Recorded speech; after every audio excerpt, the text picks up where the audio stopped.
Hola, bienvenidos a una nueva edición de Puntuando Películas. Hoy vamos a analizar y puntuar la película Vivir el Momento. Es una película que dirige John Crowley. Vamos a puntuar categoría a categoría, como bien sabéis, siempre puntúo 6 categorías, que están las categorías muy bien pensadas, son categorías bien, que son la historia, la parte visual, la parte de música y sonido, la parte de los actores, entretenimiento y creatividad u originalidad. Vamos a dar una puntuación a cada una de esas categorías y luego haremos la media exacta dividiendo las 6 notas por separado. Bueno, vamos a lo que vamos. A ver, la película cuenta la historia de una pareja que pasa ciertas vicisitudes de la vida, ¿vale? Pasa ciertas penurias y problemas y no está contada de una forma lineal, está contada como de atrás para adelante, de atrás para adelante. Le hace un poco al espectador la marcha atrás, la película, le hace la marcha atrás. Te la mete y te la saca en la historia. Te hace un mete-saca de historia todo el rato. Entonces, a ver, la película tiene varios problemas a nivel de historia o de guión, si nos ponemos un poco más técnicos. El primer problema que tiene la película es que no está claro cuál es el protagonista, porque es una pareja y me parece que es un error que en una película como esta, con el final que tiene, el protagonista sea una pareja. El protagonismo puede tenerlo la pareja en películas en las que la pareja actúa como un bloque en una dirección concreta. Pero cuando pasan cosas como la que están pasando en la película, sería mejor que hubiera un protagonista en vez de la pareja. Entonces, parece que el protagonista es él, pero luego poco a poco la historia va cambiando, entonces la protagonista luego es ella. Entonces, claro, ahí se nos presenta un problema. El primer problema es que te despista, o sea, no sabes para dónde estás yendo. Si estás yendo para él, para ella o para los dos. En segundo lugar, el personaje de él es una auténtica basura a nivel cinematográfico. No tiene evolución, no tiene cambio de personaje, no tiene camino del héroe, no tiene una linealidad, un crecimiento, no va a ningún sitio su personaje.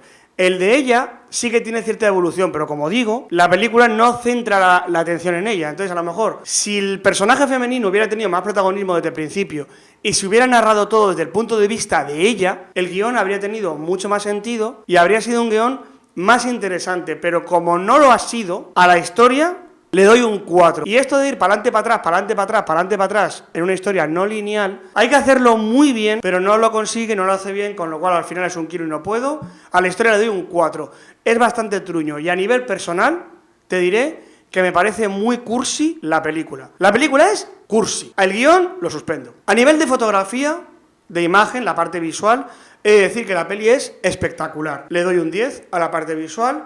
Y tengo varias apreciaciones que comentar. La primera es que la película me da la sensación de que no tiene casi retoques de color. No es una película que parezca que tiene muchos filtros y la iluminación, hasta donde yo he analizado, pero claro, eso habría que ver el rodaje para verlo bien, ¿no? Pero hasta donde yo he analizado, la parte visual no tiene iluminación o apenas tiene iluminación extra que no sea o luz natural o las fuentes de iluminación ambientales de las estancias, como pueden ser las lámparas y las propias velas. O sea, da la sensación de que en vez de colocar la luz a propósito de los actores, han colocado a los actores a propósito de la luz. Y esto me encanta y es lo que yo siempre aprecio, valoro y echo de menos en las películas. Narra la historia visualmente muy bien.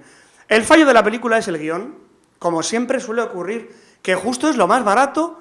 Y si me apuras, lo más fácil, porque puedes hacerlo y deshacerlo 200 veces hasta que te haga sentido la historia y el ritmo sea redondo. No sé por qué trabajan tanto la parte visual y tampoco la parte de guión. Es una pena. A nivel de la música es un poco basurilla, no es buena música. Es la típica música para intentar sacar un poco las emociones, con una especie de música así orquestada, medio pop, medio emotiva, así como suavecilla, todo muy tonal, todo muy predecible. Es una música que, bueno, que al que le guste este tipo de cine así cursi, pues la música te puede hacer el apaño, pero no es una música de calidad, no tiene creatividad, no tiene prácticamente nada. La música, en 2025 esta música no es nada. Así que a la música le doy un 5. A nivel de actores, a ver, aquí tengo un pequeño conflicto. El actor principal es Andrew Garfield, escrito Garfield como el gato, que también, vaya nombre, Podrían haberle puesto al crío otro apellido, pero bueno, en fin. Y la chica es Florence Pugh, que vaya nombre, Garfield y Puff, en fin. El gato que se pone en el puff. Bueno, en fin, yo qué sé. Cosas que no tienen sentido ninguno. La actuación es bastante buena. Le voy a dar un 9, pero no le doy un 10 por lo que decíamos antes de que abusan tanto del registro melodramático, emotivo, sentimentaloide, y los personajes son tan malos, o sea, están tan mal construidos los personajes, son tan poco interesantes, que no le puedo dar un 10 porque es que no lo merece. La actuación está muy bien, es creíble dentro de lo mal que me caen los personajes, porque no me gustan nada, el rollo ese cursilero que tienen. La chica me gusta un poco más, pero él no me gusta nada. Un 9 y vamos, que nos matamos. Bueno, respecto a la parte del entretenimiento, la película es muy floja de ritmo. Es muy floja de ritmo porque la historia no es buena, que eso, claro, eso es un gran factor, porque si la historia es buena y lo cuentas de forma lenta, por ejemplo, como le pasa a The Brutalist, pero enganchan mucho porque te conecta totalmente con la historia y con los personajes, pero como aquí no conectas ni con la historia ni con los personajes, el ritmo es un desastre porque además es lentilla. Entonces, le voy a dar un 5 al ritmo, a la parte de entretenimiento, porque no es una película especialmente entretenida. Y por último, a la creatividad, por la parte visual, le voy a dar un 6. Porque a nivel visual, bueno, pues la película funciona muy bien, sí que me ha parecido muy original la forma de rodarla.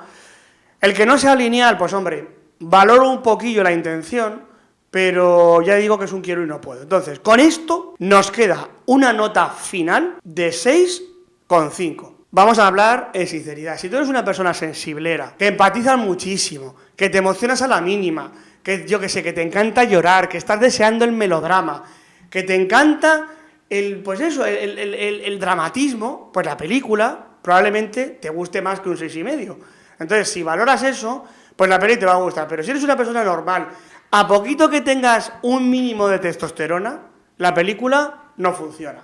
Entonces, yo qué sé, que eres a lo mejor un eunuco de los castrati de la época de, yo qué sé, del siglo XIX, que todavía quedaba gente que no tenía genitales masculinos, pues oye, a lo mejor la película te gusta mucho. Que a lo mejor tienes un problema que te salen más estrógenos de la cuenta y hormonas de una forma, yo que sé, que tienes una empatía, que ves a lo mejor a lo lejos un pájaro volando y lloras, pues oye, si eres esa persona, a lo mejor la película te gusta. Tampoco es una gran historia, o sea, la idea tampoco es una gran idea. De hecho, el propio título, Vivir el momento, ya indica que es una película que es un poco así como marca blanca de sentimentalismo. Así que bueno, le vamos a dar un 6,5, le damos un 9 para los sentimentaloides y un 4 para los que somos un poco más estoicos y un poco más tranquilos.